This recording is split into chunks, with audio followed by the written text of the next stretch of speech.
మనం ఉన్నది మూల విరాట్ అమ్మవారు అన్నమాట, నిమిషాంబికాదేవి అమ్మవారు. ఈ అమ్మవారి దగ్గరికి రాని వాళ్ళ కోసమే ప్రత్యేకంగా ఆంధ్రప్రభ ప్రేక్షకుల కోసం హారతి ఇప్పిస్తున్నాను. చూడండి, అక్కడి నుంచి చూసి అమ్మవారికి దండం పెట్టుకోండి అందరూ.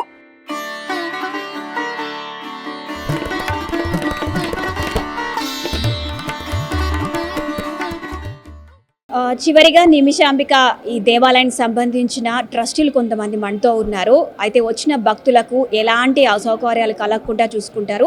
అలాగే గుడికి కావాల్సిన ఏదైనా అవసరం ఉన్నా కూడా ఈ ట్రస్టుల ద్వారానే జరుగుతూ ఉంటుంది.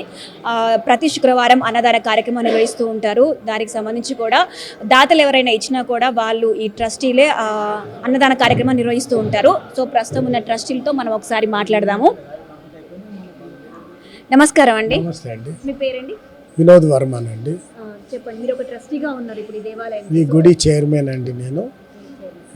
ఫ్రమ్ డేట్ ఆఫ్ ఇన్సెప్షన్ నుంచి నేను ఇక్కడ కార్యకర్త నుంచి ఇప్పుడు చైర్మన్ హోదాకి ఎదిగినానండి. నా ఆధ్వర్యంలో ప్రతి సంవత్సరము నవరాత్రి, దసరా నవరాత్రులు అతి వైభవంగా జరుగుతున్నాయి. ఈ సంవత్సరం కూడా ఇంకా వైభవంగా భక్తుల సహకారంతో రెట్టింపైన ఉత్సవంతో మా కార్యకర్తలు, మా సేవకులందరూ పనిచేస్తున్నారు. నవరాత్రులు ఒక ల్యాండ్ మార్క్గా చేయాలన్న సంకల్పంతో చేస్తున్నామండి. ఈరోజు కూడా ఆదివారం భక్తులు తండోపతండాలుగా వివిధ ప్రాంతాల నుంచి వచ్చి అమ్మవారి మొక్కులు తీర్చుకొని, కోరుకునే వాళ్ళ అమ్మవారి కోరికలు కోరుకొని, వాళ్ళ కోరికలు తీరిన వెంటనే 108 ప్రదక్షిణాలు మరియు అమ్మవారికి ఓడిబియ్యం ఆనవాయితీగా వస్తున్నది. దాన్ని పాటిస్తూ వస్తున్నారండి. ఇప్పుడు మా ట్రస్ట్ ముందు సవాళ్ళుగా అమ్మవారికి 3 అంతస్తుల భవనం నిర్మాణం సంకల్పించాము. అన్నదాన కాంప్లెక్స్, క్యూ కాంప్లెక్స్ కోసం అమ్మవారి సహకారంతో స్టార్ట్ చేసాం. వర్క్ నడుస్తున్నదండి. వచ్చే సంవత్సరానికి ఫుల్ ఫ్లెడ్జ్డ్గా మొత్తం ఎలాంటి పెండింగ్ వర్క్స్ లేకుండా అమ్మవారు మాకు సహకరించి ఈ పనులన్నీ పూర్తి చేస్తుందన్న సంకల్పంతో అమ్మవారిని వేడుకుంటున్నాం. అలాగే మరొకరు ట్రస్టీ కూడా మనతో ఉన్నారు. సో గుడికి సంబంధించిన మరిన్ని వివరాలు అడిగి తెలుసుకుందాం. నమస్కారం అండి. నమస్కారం అమ్మ. మీ పేరు? నా పేరు శ్రీనివాసరావు అమ్మ. నేను ఒక సేవకుని ఇక్కడ. మా చైర్మన్ గారు చెప్పిన విధంగా మన సనాతన హిందూ ధర్మంలో మా యొక్క మాతా నిమిషాంబాదేవి అమ్మవారు మా యొక్క సోమక్షత్రియ వంశీయుల నకాష్ కులస్తుల కులదేవత అన్నట్టు. అమ్మవారు బెంగళూరు నుంచి మైసూరు పోయే గ్రామం మధ్యలో శ్రీరంగపట్నంలో స్వయంభుగా ఉన్నారు. మరి మన తెలంగాణ, ముఖ్యంగా ఆంధ్రప్రదేశ్ మహానగరంలో మరి అమ్మవారిని ఇక్కడ పెట్టుకోవాలన్న ఉద్దేశం, సంకల్పంతో మా కుల బంధువులందరం కూడా సంకల్పించి మరి 1999లో ఇక్కడ ల్యాండ్ ప్రొక్యూర్ చేసుకొని మా అందరము మా యొక్క కులస్తులందరి సహకారంతో ఈ యొక్క ఆలయాన్ని అంచెలంచెలుగా నిర్మించుకుంటూ 2006 సంవత్సరంలో ఈ యొక్క ప్రతిష్టాపన కార్యక్రమం చేసుకున్నాం.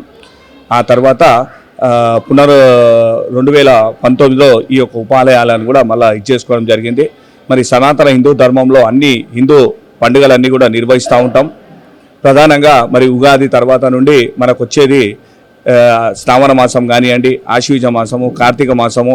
మరి ప్రధానంగా చెప్పుకున్నట్టయితే దేవి శరన్నవరాత్రి మహోత్సవాలు. అమ్మవారు ఆగ్నేయ మూలంగా యాదృచ్ఛికంగా అమ్మవారు వచ్చింది.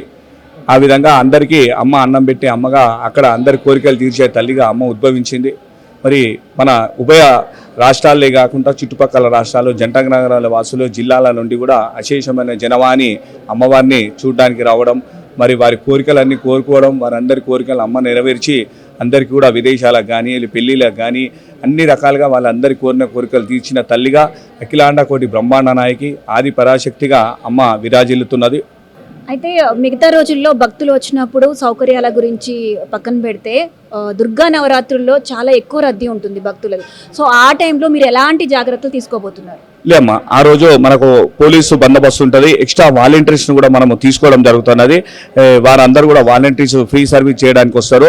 క్యూ లైన్లు వెనుక అక్కడ సపరేట్గా క్యూ లైన్ సిస్టము, పందిర్లు, చల్వ పందిర్లు ఏర్పాటు చేయడము, అవన్నీ కూడా ఇంకా ఎక్కువ మంది, ఇప్పుడున్న 26 మందితో కాకుండా ఇంకో సుమారు 60-70 మంది కూడా రౌండ్ ద క్లాక్ లెక్క పనిచేస్తూనే ఉంటారు అన్నట్టు. ఈ 11 days పూర్తి ప్రణాళిక ప్రణాళికబద్ధంగానే పోతాం మేము. ఎక్కడ కూడా చిన్న ఇది లేకుండా అరమారిక లేకుండా ఆ ఏర్పాట్లన్నీ చేస్తాము. మిగిలిన రోజులలో కూడా మీరు ఇందాక చూశారు కదా, ఇది ఏం లేకున్నా కానీ ఈరోజు ఆదివారం, శుక్రవారము, మంగళవారము అమ్మవారికి ముఖ్యమైన రోజులు. ఆ రోజులలో మరి పబ్లిక్ హాలిడే కూడా ఉంటుంది కాబట్టి వస్తారు. ఎవ్వరు వచ్చినా ఎప్పుడు వచ్చినా సాధ్యమైనంత వరకు ఎలాంటి ఇబ్బంది లేకుండానే మేము చూస్తాము. ముఖ్యంగా మేము భక్తుల్ని కోరుకునేది ఒకటే, వాళ్ళు జాగ్రత్తగా రండి, నగలు ఇట్లా మామూలుగా ఇచ్చేసుకోండి. ఎందుకంటే ఎక్కువ వ్యాలెట్లో ఎక్కువ డబ్బులు పెట్టుకోకుండా జాగ్రత్త. ఎందుకంటే ఇదే అదనుగా కొంత దొంగలు కూడా సహకరిస్తుంటారు కాబట్టి మీరు జాగ్రత్తగా ఉండండి. మీకు మేము పూర్తి సహకారం ఇచ్చే బాధ్యత మాది. ఓకే. ఇక నిమిషాంబిక అమ్మవారి దేవాలయం ట్రస్టీలు అయితే ప్రస్తుతం భక్తులకు ఎలాంటి అసౌకర్యం కలగకుండా చూసుకుంటున్నారు. అలాగే రాబోయే దుర్గా నవరాత్రుల్లో కూడా భక్తులకి అన్ని రకాల వసతులు కల్పిస్తాము, ఎలాంటి అసౌకర్యం కలగకుండా చూసుకుంటామని చెప్తున్నారు.